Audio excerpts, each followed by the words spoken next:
We finally have solos like so many of us have been asking for. I for one enjoy the squad gameplay of Apex Legends, but do like the idea of playing alone from time to time. Maybe when the squad isn't online, or just as a warm-up to wait for everyone to get ready. Either way, this is an exciting thing for us here at BRG, and for a lot of Apex Legends fans that have been asking for solos for a long time. And with that excitement, a lot of you will probably be looking for the best tips and tricks to be winning a lot in solo queue, so today, we've got the top 5 tips to win every solo game in Apex Legends. My name is LJ, and welcome to Battle Royale Guides.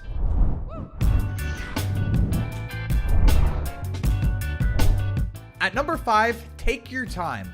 Obviously, you're going to have games where you can hold forward and roll everyone, but if you're trying to win every game, you've got to be ready to run into players that are of equal or better skill. You can't just blindly run around the map going for kills. As fun as that is, think of it this way.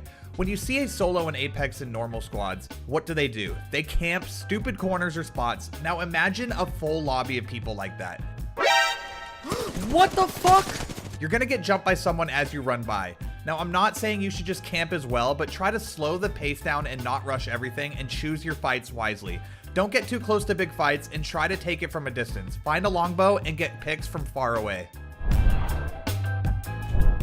At number 4, you're going to want to play Legends that have mobility in solos. You'll always want to have an escape. You'll find yourself in fights that may take a little too long and then the whole lobby shows up. It's going to be really hard to stay there and outgun everyone. It'd take perfect aim and insane timing with a lot of luck. You'd be better off ziplining out if you're playing Pathfinder, or jump padding / speeding out as Octane. Even Bangalore would be a good pick to use her smoke and then speed boost to get the hell out. Not all fights are like this, and you don't need to run from all of them, but you just want to make sure you have an escape. Also, playing Legends with mobility gives you a better shot at positioning yourself and a way to win most fights. Once again, here at BRG, we always try to push the narrative of giving yourself the biggest advantage you can in BRs, and this again is no exception. Positioning is everything, and you want to play Legends that can easily reposition and take high ground or get out of fights quick. This is one of those tips that is just so simple, but everything behind it becomes a little bit more complex. You can't just pick a Legend and instantly be better. You gotta play right and use your kit to your advantage. At number 3, drop in zones you know you can get some good loot or that you're comfortable with. This doesn't mean drop in the hot zone and try to get geared all the way up right from the start. What I mean by this is land somewhere you know you'll find some good weapons, some armor, and has a sizable loot table. The last thing you want is to land somewhere remote where you have only 2 buildings to loot from and end up with some attachments, ammo, but no gun or armor. For example, my favorite spot to land is the buildings on the hill slightly southwest of containment. It is remote enough where you'll usually be alone and can plan your rotations well, and it has enough loot to get you set up to fight and get better loot as the game goes on. At number 2, improve your aim. This isn't just a just hit your shots forehead tip. You really should be actively trying to improve your aim. In solos, you'll be relying on your skill and your skill alone. So improving your aim is one of the first things you should be doing. You got to think of it this way. Yeah, playing the game will eventually show results of better aim, but you don't really realize how much downtime there is and you're not really practicing aim. Where in a game like Kovac's aim training, you just go and go and go, fine-tuning your aim, and you're really getting better. In my opinion, it's one of the most underrated and underused tips I could give people. Aim trainers are extremely useful.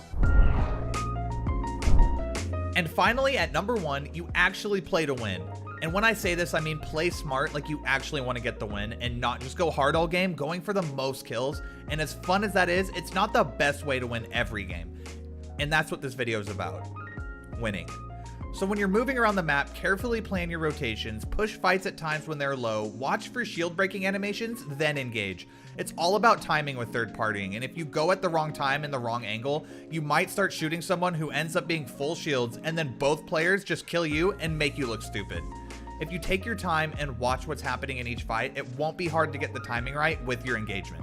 A couple more useful tips to play smart and play to win are keeping your looting to a minimum, stay aware of your surroundings, and don't engage in fights for too long early game. These ones should be fairly simple and don't need too much of an explanation, but they're just some things I want you to all keep in mind when you're playing next. I could list a million things like this that should be common sense, but some people just don't play with winning in mind, and like I said, just go for kills. Not trying to call you out or anything, I'm just saying, play smarter. You're not getting away. Ah. Anyways, guys, that's just about it for today's video. I hope you're all just as excited as we are for this solos mode, and we hope these tips have you well on your way to winning every game of solos you're in. If you have any secret tips you'd like to share or some crazy stories of plays you've made in solos, be sure to leave a comment down below. If you enjoyed the video, please give it a thumbs up, and also don't forget to subscribe so you'd never miss an upload. My name is LJ, and this has been Battle Royale Guides.